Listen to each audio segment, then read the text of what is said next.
While Europe spent centuries fighting over who would wear the crown, the Islamic world built one of history's largest civilizations without a single emperor holding it all together.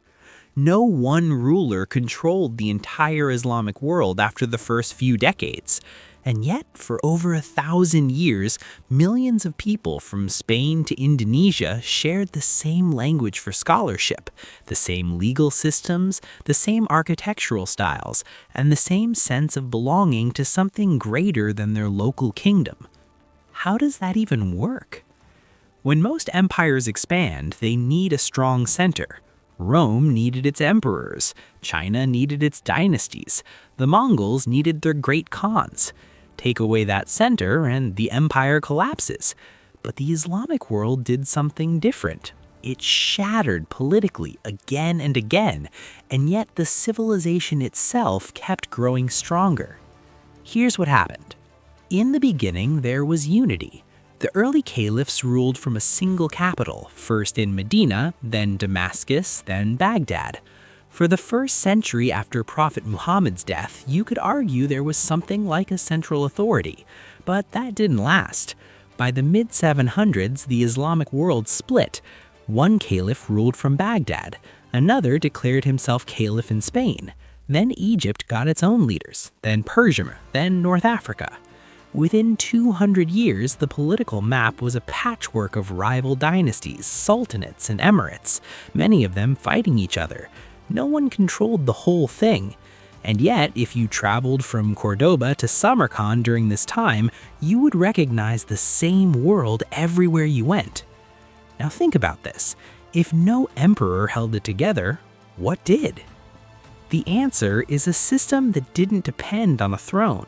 It depended on a shared set of rules, a common intellectual culture, and a network that connected people across thousands of miles. The Islamic world unified around ideas, not around a person wearing a crown. Start with the scholars. In every major city, from Toledo to Timbuktu to Delhi, there were madrasas, schools where students learned the same core texts. A student in Cairo studied the same grammar books as a student in Bukhara. They read the same commentaries on Islamic law. They memorized the same poetry. When they graduated, they could travel anywhere in the Islamic world and join the conversation because everyone was speaking the same intellectual language. These scholars formed a network. If you proved yourself in one city, you could move to another and be recognized. Letters of recommendation traveled along trade routes. A mathematician from Baghdad could find work in Cairo. A legal scholar from Morocco could teach in Syria. The system rewarded knowledge and talent, not just political loyalty. Here's the interesting part. These scholars were the ones who actually ran society. Judges, teachers, administrators, advisors to kings. They were trained in the same tradition, followed the same legal frameworks, and saw themselves as part of the same project, even when the kings they served were at war with each other. So while the political map kept changing, the legal and intellectual maps stayed remarkably stable. Now imagine you're a merchant in this world. You leave Morocco with a shipment of goods. You travel through Egypt into Arabia, then Persia, then India.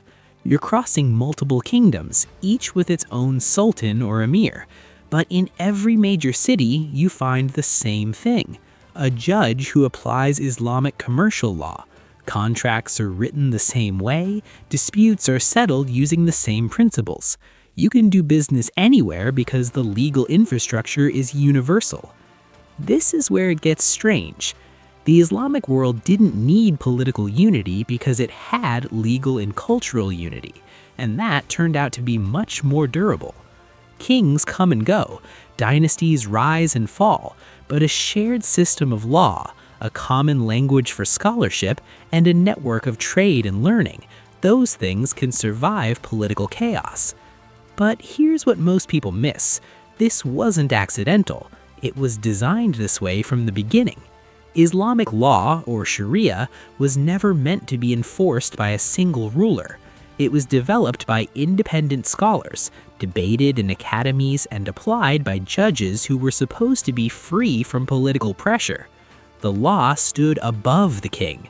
A sultan could conquer a city, but he couldn't rewrite the legal tradition. He had to work within it. This created a strange kind of stability. Even when the political situation was a mess, people knew what the rules were. A farmer in a village could take a powerful landlord to court, and if the law was on the farmer's side, the judge was supposed to rule for him regardless of politics. Did it always work perfectly? No, but the ideal was there, and it shaped how society functioned. And then there's Arabic. Not as a spoken language, everyone spoke their own dialects and local languages, but as the language of knowledge.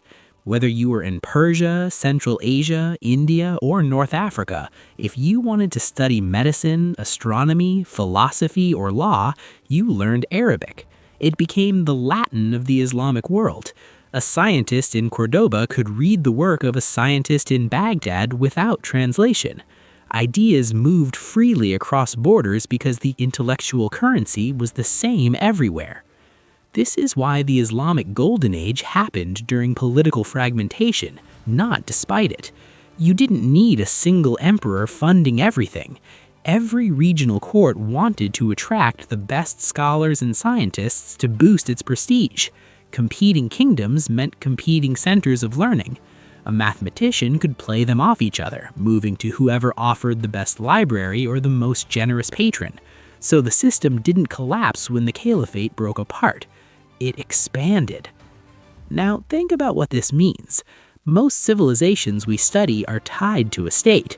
We talk about the Roman Empire, the Chinese Empire, the British Empire. The state is the thing that holds it together. But the Islamic world showed you can build a civilization that outlasts any single state.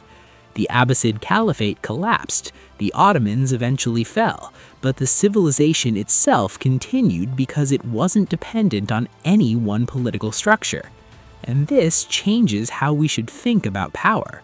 We assume that to build something lasting, you need centralized control, a strong leader, a unified government. But the Islamic world proved you can create unity through shared culture, shared law, and shared intellectual tradition. You don't need an emperor if you have a system everyone believes in. Even today, this pattern continues. There is no single leader of the Islamic world, no caliph, no emperor, no pope-like figure with authority over everyone. And yet, over 1 billion people share a sense of connection.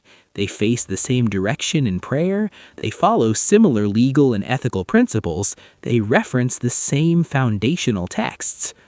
The method that worked 1,000 years ago, building unity without central political power, still shapes the world now. Most people look at the Islamic world and see division because there's no single government, but maybe that misses the point.